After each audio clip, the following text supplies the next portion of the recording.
اللہ تبارک و تعالی فی القرآن المجید والفرقان الحمید کما اخرجک ربک من بیتک بالحق وَإِنَّ فَرِيقًا مِّنَ الْمُؤْمِنِينَ لَكَارِهُونَ يُجَادِلُونَكَ فِي الْحَقِّ بَعْدَمَا تَبَيَّنَ كَأَنَّمَا يُسَاقُّونَ إِلَى الْمَوْتِ وَهُمْ يَنظُرُونَ وقال النبي صلى الله تعالى عليه وسلم في البدر اللهم إن تهلك هذه العصابة اللهم إن تهلك هذه العصابة اليوم لا تعبد اللهم إن شئت لم تعبد بعد اليوم أبدا اللهم صل على محمد وعلى آل محمد كما صليت على إبراهيم وعلى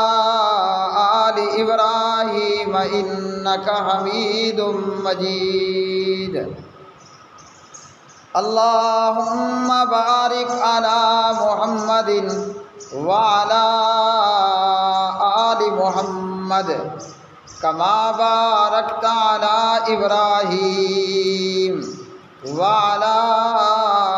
آل إبراهيم إنك حميد مجيد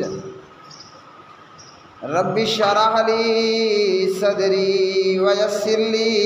أمري واحلل عقدة من لساني يفقهوا قولي۔ ہر قسم کی حمد و ثنا اللہ مالک العلام ذوالجلال والاکرام کے لیے، بے شمار درود و سلام نبی مکرم رسول معظم محمد مصطفیٰ احمد مجتبیٰ امام المجاہدین خاتم النبیین والمرسلین جناب محمد الرسول اللہ صلی اللہ علیہ وسلم کی مبارک ذات پہ، جسے اللہ سبحانہ و تعالیٰ نے ساری کائنات کے لیے راہبر و رہنما مصطفیٰ مجتبیٰ مرتضیٰ بنا کر مبعوث فرمایا۔ رمضان المبارک کا مبارک مہینہ، برکتوں اور رحمتوں اور مغفرتوں کا مہینہ، رمضان المبارک کا مبارک برکتوں والا مہینہ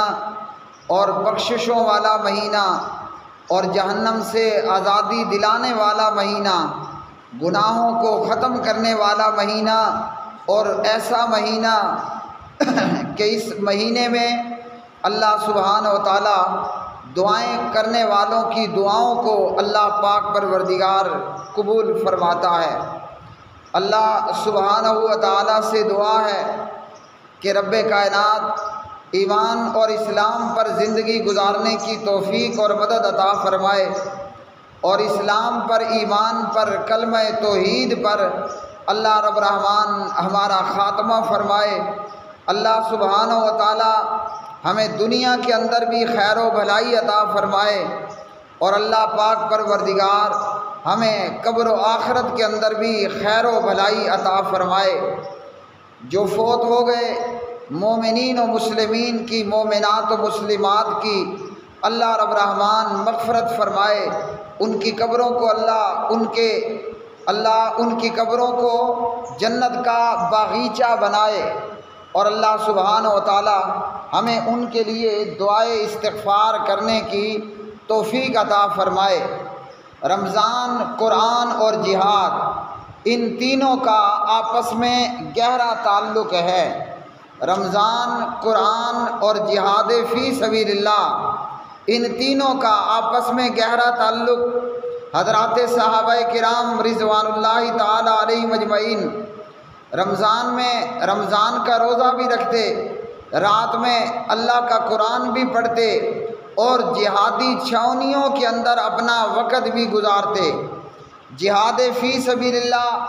اور رمضان المبارک اسلام کا پہلا باقاعدہ مارکہ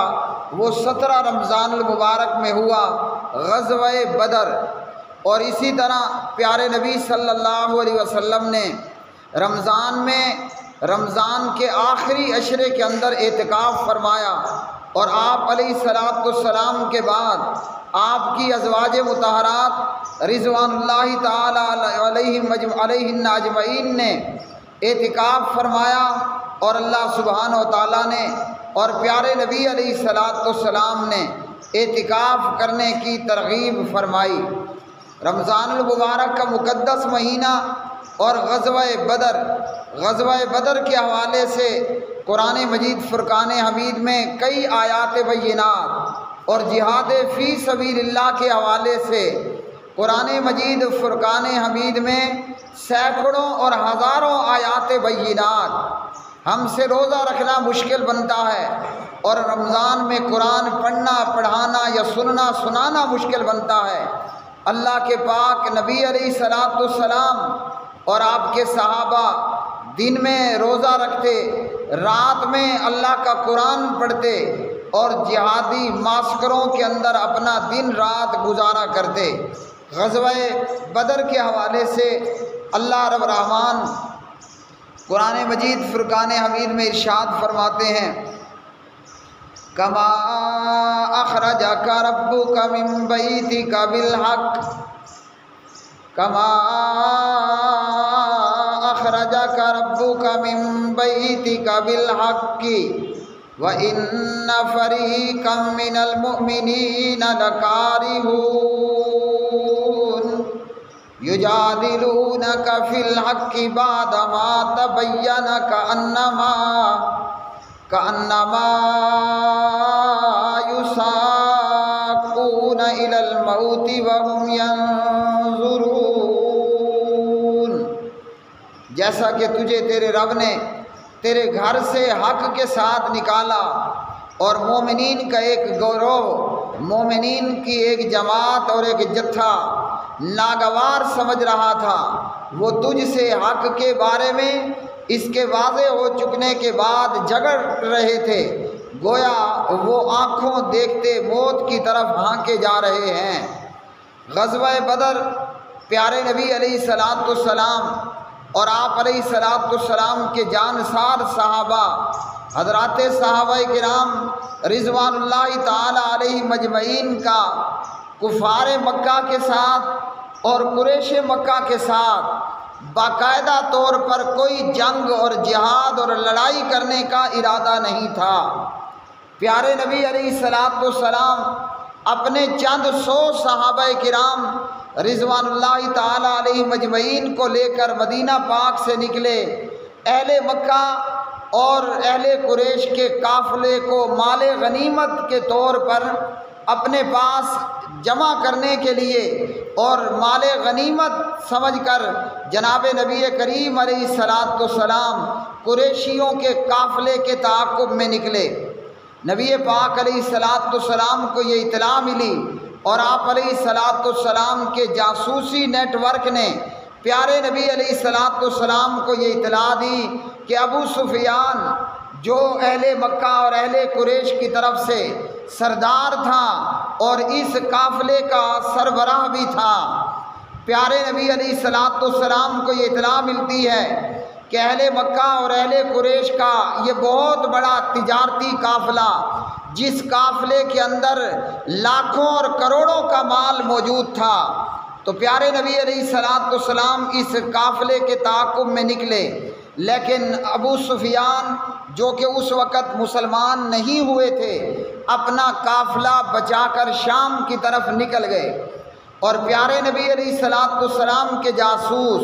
پوری طرح ارد گرد کے ماحول پر اور حالات پر نظر رکھے ہوئے تھے۔ تو جب ابو سفیان شام سے اپنے قافلے کو لے کر واپس آیا اور واپسی میں نبی پاک علیہ الصلاۃ والسلام کو اطلاع ملی کہ ابو سفیان شام سے قافلہ لے کر واپس آ رہا ہے اور اس قافلے کے اندر 1000 اونٹ موجود تھے، جن پر کم از کم 50,000 دینار 262 کلو سونے کی مالیت کا ساز و سامان تھا،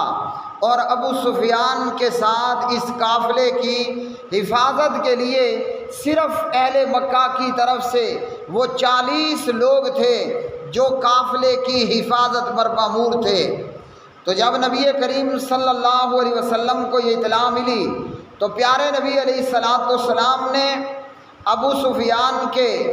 اس قافلے پر حملہ آور ہونے کے لیے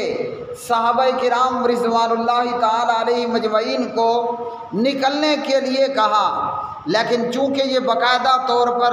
کوئی جہاد اور جہادی کارروائی اور لڑائی پر مبنی معرکہ نہیں تھا، اس لیے عام حکم نہیں ہوا کہ ہر ایک مسلمان جہاد کے لیے نکلے گا۔ ہر ایک کو اجازت دی گئی کہ جو ساتھ آنا چاہے، جو نکلنا چاہے وہ نکل پڑے۔ تو پیارے نبی صلی اللہ علیہ وسلم کے ساتھ جو چند حضرات نکلے صحابہ کرام رضوان اللہ تعالی علیہ مجمعین میں سے، ان کی تعداد 313 کے لگ بھگ تھی، اور آپ علیہ الصلاۃ والسلام کے ان صحابہ میں جناب حضرت علی رضی اللہ تعالیٰ عنہ اور جناب حضرت ابو بکر صدیق رضی اللہ تعالیٰ عنہ، اور آپ کے ساتھ میں جناب حضرت عثمان ابن عفان رضی اللہ تعالیٰ عنہ، اور باقی تعداد میں 313 صحابہ کرام نبی پاک علیہ السلام کے ساتھ نکلے ابو سفیان کے قافلے پر حملہ آور ہونے کے لیے۔ اہل قریش اور اہل مکہ اور اہل مدینہ جناب نبی کریم صلی اللہ علیہ وسلم مسلمانوں اور کافروں کے بیچ میں معاہدہ تھا، لیکن اہل مکہ اور اہل قریش نے اس معاہدے کی خود ہی خلاف ورزی کر ڈالی تھی،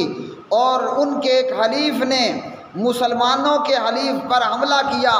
اور اہل قریش نے بھی اپنے اس حلیف کی مدد کی مسلمان حلیف پر حملہ آور ہونے کے لیے۔ تو معاہدہ وہ پہلے ہی تار ہو چکا، ختم ہو چکا تھا۔ اس لیے امام المجاہدین جناب نبی کریم حضرت محمد الرسول اللہ صلی اللہ علیہ وسلم اپنے 313 جانسار صحابہ کرام کے ساتھ 40 لوگوں پر مشتمل اس قافلے پر حملہ آور ہونے کے لیے نکلے کہ جن کے پاس ہزاروں، لاکھوں اور کروڑوں کا سونا موجود تھا، اور یہ مسلمانوں کے لیے ایک بہترین موقع تھا کہ اس سے مسلمان اپنی معاشی حیثیت کو بھی مضبوط کر لیں اور اپنی اقتصادی حیثیت کو بھی مضبوط کر لیں، اور اہل قریش کے ساتھ جو نبی پاک علیہ السلام اور مسلمانوں کا معاملہ تھا اس حوالے سے بھی اہل مکہ اور اہل قریش کے اوپر ایک کاری ضرب لگائی جائے۔ لیکن دوسری طرف قافلے کے سپہ سالار اور قافلے کے سردار جناب ابو سفیان جو کہ اس وقت تک مسلمان نہیں ہوئے تھے، انہیں بھی پوری طرح یہ احساس تھا کہ ہمارے پاس قافلے کی حفاظت کے لیے صرف 40 افراد ہیں، اور مسلمانوں کی طرف سے پوری طرح حملہ ہونے کا خدشہ بھی موجود تھا۔ تو اس لیے ابو سفیان بھی اپنے جاسوسی نیٹ ورک کو مضبوط کیے ہوئے ہے، اور جب ابو سفیان کو یہ اطلاع ملتی ہے کہ امام المجاہدین جناب محمد الرسول اللہ صلی اللہ علیہ وسلم اہل مکہ اور اہل قریش کے اس قافلے پر حملہ آور ہونے کے لیے مدینہ پاک سے نکل پڑے، تو ابو سفیان نے ایک تیز رفتار گھڑ سوار اہل مکہ اور اہل قریش کی طرف بھیجا اور انہیں مدد کے لیے پکارا کہ ہمیں اور ہمارے قافلے کو اہل مدینہ سے خطرہ پیدا ہو چکا، اہل مدینہ ہمارے قافلے پر حملہ آور ہونے کے لیے نکل چکے ہیں، لہذا مدد کے لیے اہل مکہ اور اہل قریش ابو سفیان کے قافلے کو بچانے کے لیے آگے نکلیں۔ اور اعلان کرنے والے نے مکہ میں جا کر اونچی آواز سے زور زور کے ساتھ اعلان کیا کہ ابو سفیان کے قافلے کو بچانے کے لیے نکل پڑو کہ اہل مدینہ نے اور جناب محمد الرسول اللہ صلی اللہ علیہ وسلم نے جو ہے ابو سفیان کے قافلے پر حملہ آور ہونے کے لیے لشکر کشی جو ہے وہ کر لی ہے۔ تو ادھر ابو جہل اپنے ساتھیوں عتبہ اور شیبہ اور دیگر اہل مکہ اور اہل قریش اور مکہ کے بڑے بڑے سرداروں کے ساتھ 1300 کا لشکر جرار لے کر ابو جہل نبی پاک علیہ الصلوۃ والسلام اور مسلمانوں سے مقابلہ کرنے اور مسلمانوں کا خاتمہ کرنے کے لیے نکل پڑے۔ پیارے نبی علیہ الصلوۃ والسلام کے پاس 313 افراد ہیں اور ابو جہل کے لشکر میں شروع کے اندر 1300 افراد، 313 اور 1300 کا مقابلہ ہونے جا رہا تھا۔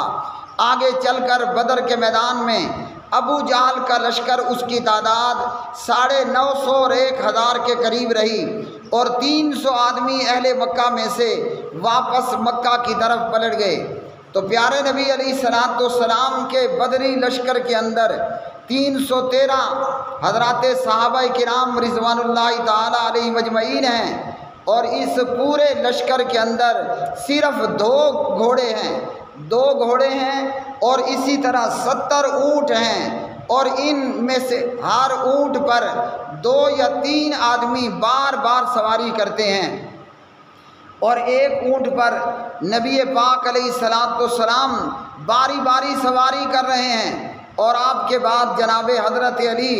اور حضرت علی کے بعد مرثد بن ابی مرثد رضی اللہ تعالی عنہ مجمعین، یعنی مسلمان باقاعدہ طور پر کسی جنگجو مہم کے لیے نہیں نکلے کہ آگے جو ہے وہ جنگجوؤں سے اور لڑائی کرنے والوں سے مقابلہ ہوگا اور میدان قتال اور میدان جہاد سج جائے گا۔ پیارے نبی علیہ الصلوۃ والسلام 313 لوگوں کو لے کر نکلے فقط کہ صرف 40 کے قریب لوگوں کے قافلے پر حملہ آور ہونا ہے، مگر صورتحال مختلف ہوئی اور اہل مکہ اپنی پوری آب و تاب کے ساتھ اور پورے لشکر جرار کے ساتھ اور پوری شان و شوکت کے ساتھ نبی پاک علیہ الصلوۃ والسلام اور مسلمانوں کے مقابلے کے لیے نکل کھڑے ہوئے۔ مسلمانوں کی تعداد 313 ہے اور سواری کے لیے 2 گھوڑے ہیں اور 70 اونٹوں پر جو ہے وہ 313 افراد وہ باری باری جو ہے وہ سفر کرتے ہوئے بدر کی طرف روانہ ہوئے۔ جب پیارے نبی صلی اللہ علیہ وسلم مدینہ سے نکلے تو آپ نے شروع میں مدینے کی امامت اور مدینے کا انتظام اور مدینے کی منتظمی جناب عبداللہ ابن ام مکتوم رضی اللہ تعالی عنہ کو سونپی اور پھر مقام روحا پہ پہنچ کر آپ نے حضرت ابو لبابہ کو یہ ڈیوٹی فراہم کی اور آپ علیہ الصلوۃ والسلام کے لشکر میں 313 کے اس لشکر میں مہاجرین کا جھنڈا نبی پاک علیہ الصلوۃ والسلام نے حضرت امام علی علیہ الصلوۃ والسلام کو دیا اور انصار کا جھنڈا نبی پاک علیہ الصلوۃ والسلام نے جناب حضرت سعد بن معاذ رضی اللہ تعالی عنہ کو دیا اور جرنل کمان کا پرچم جھنڈا سفید رنگ کا نبی پاک علیہ الصلوۃ والسلام نے جناب حضرت مصعب کو دیا رضی اللہ تعالی عنہ اور میمنہ پر جناب نبی پاک علیہ السلام نے کیپٹن بنایا حضرت زبیر بن عوام رضی اللہ تعالی عنہ کو اور میسرہ کی ذمہ داری حضرت مقداد بن اسود رضی اللہ تعالی عنہ کو دی اور ساکا کی کمان حضرت قیس بن ابی صعصع رضی اللہ تعالی عنہ کو دی اور سپہ سالار کی حیثیت سے کمانڈر ان چیف کی حیثیت سے جناب محمد الرسول اللہ صلی اللہ علیہ وسلم خود اس بات پر رہے کہ آپ پورے لشکر کی سپہ سالاری کر رہے ہیں اور لشکر کا نبی پاک علیہ الصلوۃ والسلام نے یوں انتظام کیا۔ ادھر ابو سفیان اپنی پوری ہوشیاری اور سمجھداری کے ساتھ مسلمانوں سے اپنا قافلہ بچا کر نکلا اور اہل مکہ کو ابو سفیان نے یہ اطلاع دی کہ اب مقابلہ نہیں کرنا، اب واپس پلٹ جاؤ اور میں اپنا یہ ہزاروں اور کروڑوں کا قیمتی قافلہ جو ہے وہ مسلمانوں کی دسترس سے بچا کر نکل چکا ہوں۔ لیکن گیدڑ کی موت آئی اور وہ شہر کو نکل آیا۔ ابو جہل کی موت آئی اور ابو جہل نے تمام مکی لشکر کو، کفار کے لشکر کو اس بات پر ابھارا کہ آج ہم نے لڑائی کر کے ہی رہنی ہے اور مسلمانوں کا معاملہ ہمیشہ کے لیے ختم کر دینا ہے۔ ابو جہل نے دیکھا کہ ہمارے لشکر کی تعداد اتنی بڑی ہے اور مسلمانوں کے پاس لڑنے کے لیے تھوڑی سی تعداد موجود ہے، اور ادھر مسلمان کسی کے پاس تلوار ہے تو نیام نہیں ہے، اور گھوڑے ہیں تو 2 ہیں، اونٹ ہیں تو 70 ہیں، نہ کھانے کے لیے ہے نہ پینے کے لیے کچھ موجود ہے۔ اور دوسری طرف اہل مکہ اور اہل قریش، ان کا حال یہ ہے کہ وہ ابو جہل کا لشکر کبھی ایک دن میں 9 اونٹ ذبح کر کے کھاتے، اور کبھی جو ہے وہ ایک دن کے اندر وہ 10 اونٹ ذبح کر کے کھا رہے تھے۔ یوں سمجھیے کہ مسلمان بدر کے میدان میں انتہائی قسم پرسی کے عالم میں، اور ابو جہل کا پورا لشکر ایسا لگ رہا تھا کہ ابو جہل بدر کے میدان میں پکنک منانے کے لیے نکلا ہوا ہے۔ جس طرح بندہ آؤٹنگ پر نکلتا ہے تو عیاشی اور مستی کرتا ہے، ابو جہل کا معاملہ بھی اس طرح تھا کہ مکی لشکر ایک دن کے اندر وہ 9 اور 10 اونٹ ذبح کر کے کھا رہے ہیں۔ یعنی یہ لشکر یہ سمجھ رہا تھا کہ آج ہم مکہ سے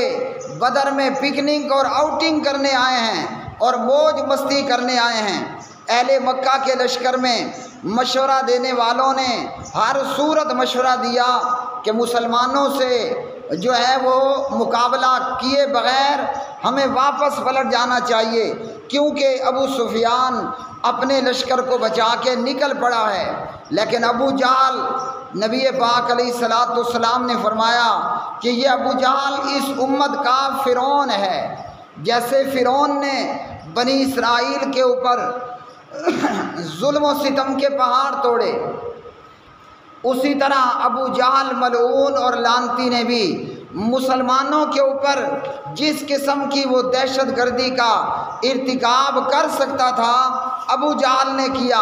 نبی پاک علیہ الصلوۃ والسلام نے صحابہ کرام کی تھوڑی تعداد کو دیکھتے ہوئے حضرات صحابہ سے مشورہ کیا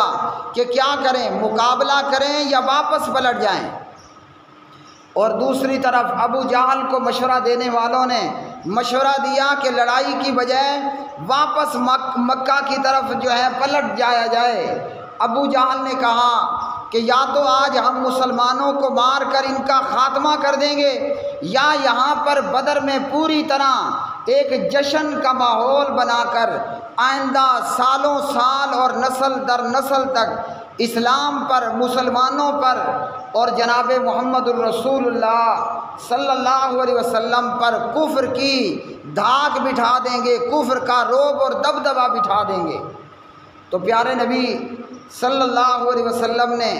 ابو بکر سے مشورہ کیا۔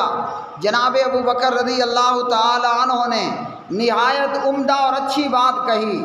جناب حضرت عمر سے مشورہ کیا تو جناب عمر نے بھی نہایت عمدہ اور اچھی بات کہی، اور یہ دونوں مہاجرین تھے۔ انصار نے بھی کھڑے ہو کر یہی کہا کہ اے اللہ کے رسول صلی اللہ علیہ وسلم، ہم آپ سے وہ نہیں کہیں گے جو قوم بنی اسرائیل نے اپنے پیغمبر موسیٰ علیہ السلام سے کہا، فَاذْهَبْ أَنْتَ وَرَبُّكَ فَقَاتِلَا إِنَّا هَاهُنَا قَاعِدُونَ۔ یہودیوں نے جناب موسیٰ علیہ السلام سے کہا، اے موسیٰ تو اور تیرا رب جا کر لڑائی کرے، ہم یہاں بیٹھے ہیں۔ تو جناب حضرت سعد بن معاذ جو انصار کا جھنڈا لیے ہوئے تھے، حضرت سعد نے کہا کہ اللہ کے رسول، ہماری جان بھی قربان، ہمارا مال بھی قربان، ہمارا سب کچھ اسلام پر، مسلمانوں پر اور پیغمبر اسلام صلی اللہ علیہ وسلم پر قربان۔ تو پیارے نبی علیہ الصلوۃ والسلام نے دعا کی اور فرمایا کہ یا رب، یا اللہ، اے رب العالمین، یہ اہل قریش ہیں جو اپنے پورے غرور اور تکبر کے ساتھ تیری مخالفت کرتے ہوئے اور تیرے رسول کو جھٹلاتے ہوئے آ گئے ہیں۔ اے اللہ تیری مدد چاہیے جس کا تو نے وعدہ کیا ہے۔ اے اللہ آج ان کافروں کو اینٹ کے رکھ دے، انہیں تباہ و برباد کر کے رکھ دے۔ تو بدر کا مارکہ شروع ہوا،